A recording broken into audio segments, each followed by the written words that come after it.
Aujourd'hui, cela fait exactement 9 ans qu'a eu lieu le massacre d'Antananarivo. Le 7 février 2009, un bain de sang qui a marqué l'histoire de Madagascar. Jusqu'ici, la vérité sur cette affaire est encore inconnue. Beaucoup ont déposé des fleurs dans le quartier d'Antananarivo ce jour pour commémorer cet événement tragique.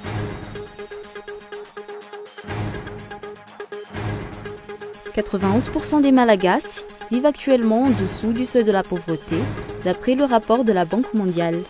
Et pourtant, en matière de ressources naturelles, la Grande Île est l'un des pays les plus riches du continent africain. Cette situation résulte du comportement de nos dirigeants, trop occupés à servir leurs intérêts personnels, d'après un sociologue.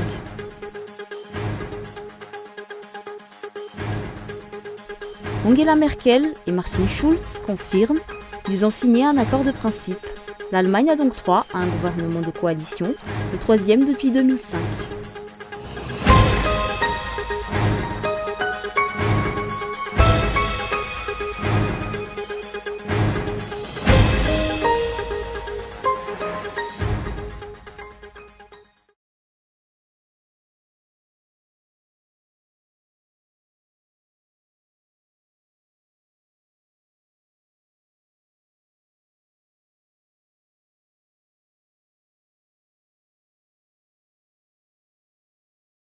Mesdames et messieurs, bonsoir et merci de nous rejoindre sur Cool TV. À la une de l'actualité, aujourd'hui, cela fait exactement 9 ans qu'a eu lieu le massacre d'Antananarivo, le 7 février 2009, un bain de sang qui a marqué l'histoire de Madagascar. Jusqu'ici, la vérité sur cette affaire est encore inconnue. Beaucoup ont déposé des fleurs dans le quartier d'Antananarivo ce jour pour commémorer cet événement tragique. Les détails en images dans un reportage de Indra Arson. Nombreux sont ceux qui sont venus déposer des fleurs au pied du monument dressé à la mémoire de ceux qui ont perdu la vie dans le bain de sang du 7 février 2009. Parmi eux, des représentants du chef d'État, des représentants du parti politique Monima Kamiviumbiu, des représentants du parti politique Mapar, de la V7, ainsi que différents autres partis politiques et associations.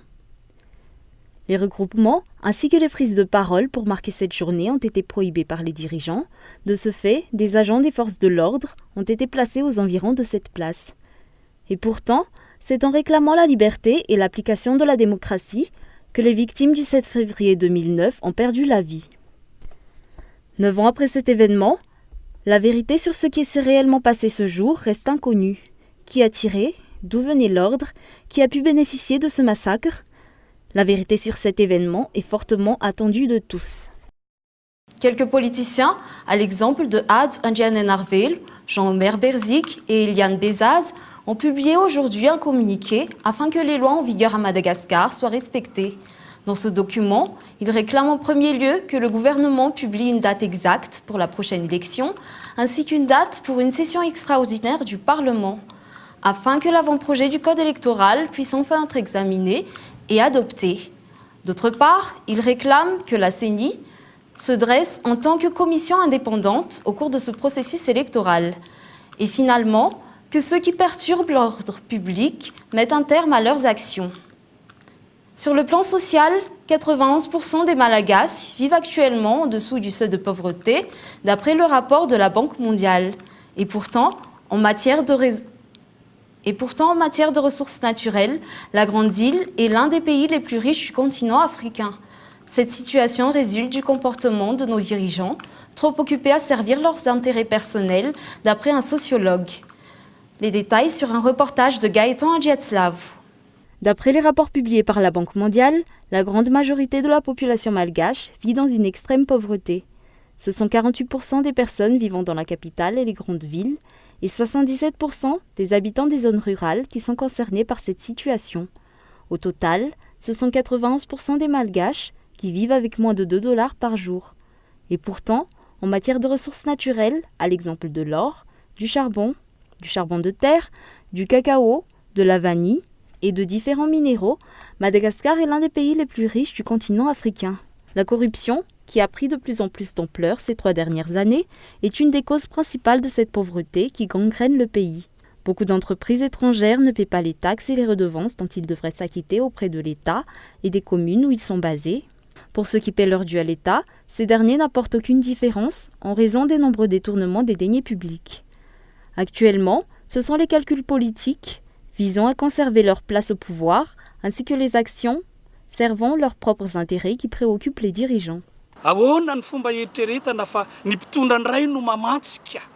Les dons offerts par les dirigeants aux sans-abri, à l'exemple des habitants de la Réunion Kiel, bien que ce soit de beaux gestes, encouragent ces personnes à demeurer dans les rues.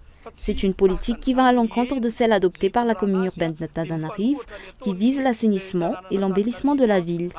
Ces actes du gouvernement soulignent donc un calcul politique qui vise à maintenir leur place au pouvoir. C'est d'ailleurs ce que sous-entend la vision du chef d'État pour 2030.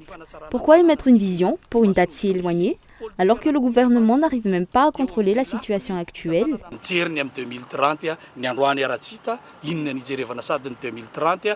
Les lacunes au niveau de l'éducation, l'insécurité alimentaire, l'insuffisance d'eau potable, l'insécurité et les rapts successifs que l'État n'arrive toujours pas à maîtriser sont des facteurs qui accroissent la pauvreté du peuple. Les citoyens devraient bien réfléchir sur le choix de leurs prochains dirigeants afin que ces derniers prennent la peine de servir les intérêts de la population. Les richesses naturelles du pays doivent également servir dans une optique de développement du pays. Les informations concernant les marchés publics accordés en 2016 ont provoqué une polémique au niveau de l'opinion publique.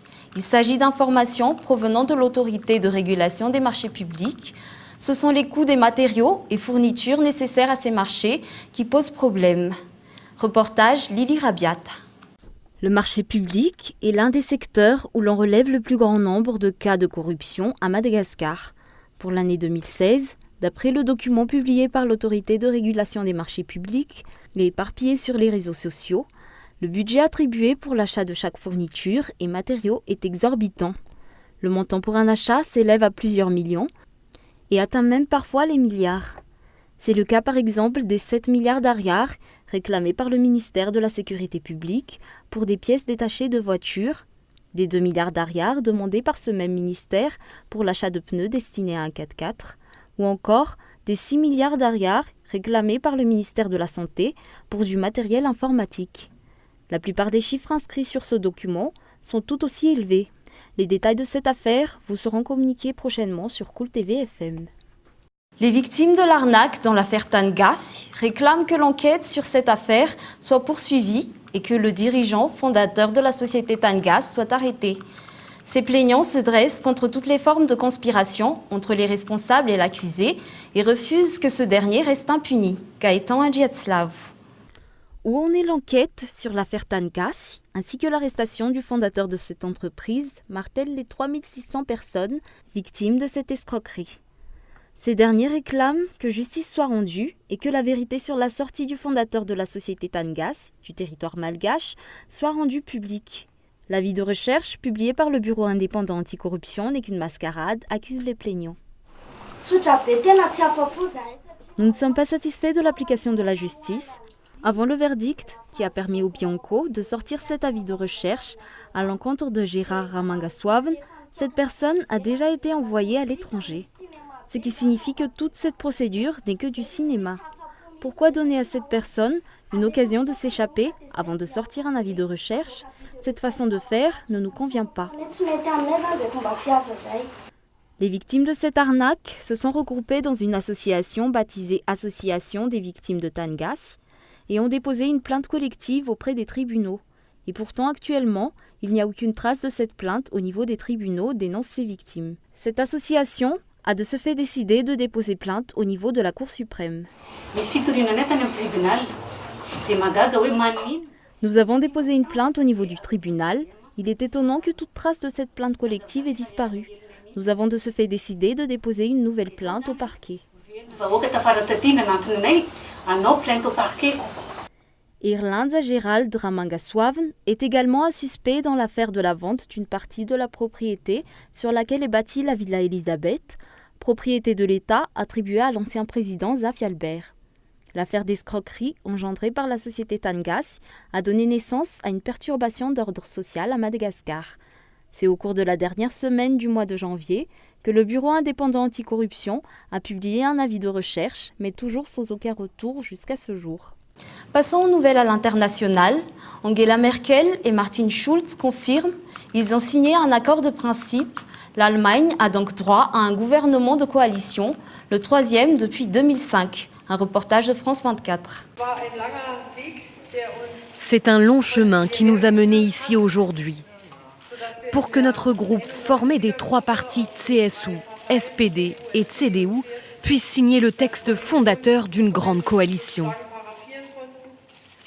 Les négociations ont été intensives et nous avons trouvé des accords, même si certaines décisions, pour nous comme pour nos partenaires, ont parfois été dures à prendre. Mais je veux le dire, cela valait le coup. C'est le point d'ordre de la visite d'Emmanuel Macron en Corse. Le chef de l'État va prononcer son discours. Le président pourrait dévoiler sa vision et répondre aux revendications des nationalistes. Ces derniers ont boycotté le déjeuner républicain. Reportage France 24. Il est accueilli par les deux leaders nationalistes corses, Gilles Simeoni et Jean-Guy Talamoni, eux qui sont aux commandes de l'Assemblée territoriale depuis leur large victoire aux élections de décembre. La rencontre dure plus de 2 heures et à l'issue, aucune déclaration, mais l'ambiance est tendue. Il faut dire que les nationalistes n'ont pas apprécié les premiers pas du président sur l'île de Beauté et son discours très ferme lors de l'hommage à Claude Érignac, tué il y a 20 ans, où Emmanuel Macron met sur le même plan l'assassinat du préfet et les attentats djihadistes. C'est un de ces actes de terrorisme dont notre nation eut encore récemment à subir la barbarie. Devant la veuve du préfet, devant les invités dont Jean-Pierre Chevènement, à l'époque ministre de l'Intérieur, bête noire des nationalistes, le chef de l'État évoque ensuite la justice et les auteurs de l'assassinat. Ce qui s'est passé ici ne se justifie pas, ne se plaide pas, ne s'explique pas. C'est la justice de la République qui a été rendue. Et elle sera suivie, sans complaisance, sans oubli, sans amnistie. Une phrase qui provoque immédiatement des réactions. Du bâtonnier d'Ajaccio tout d'abord, qui dans un courrier dénonce une atteinte aussi violente qu'infondée aux droits de la défense. Un peu plus tard, c'est la femme d'Ivan Colonna, condamnée pour l'assassinat du préfet, qui interpelle le chef de l'État. Bonjour madame. Bonjour.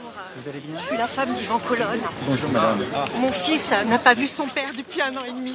Que votre enfant puisse voir son père, que les personnes qui sont détenues dans notre pays puissent voir leur famille, ça fait partie des choses que nous devons excusez-moi. J'espère. Je compte sur vous. À rapprocher les prisonniers corses de leur famille, une petite concession donc aux nationalistes qu'Emmanuel Macron pourrait annoncer lors de son discours cet après-midi. On saura alors si c'est la seule. Terminons sur un bref rappel des titres. Aujourd'hui, cela fait exactement 9 ans qu'a eu lieu le massacre d'Antananarivo. Le 7 février 2009, un bain de sang qui a marqué l'histoire de Madagascar. Jusqu'ici, la vérité sur cette affaire est encore inconnue. 91% des Malagasy vivent actuellement en dessous du seuil de la pauvreté, d'après le rapport de la Banque mondiale. Et pourtant, en matière de ressources naturelles, la Grande Île est l'un des pays les plus riches du continent africain.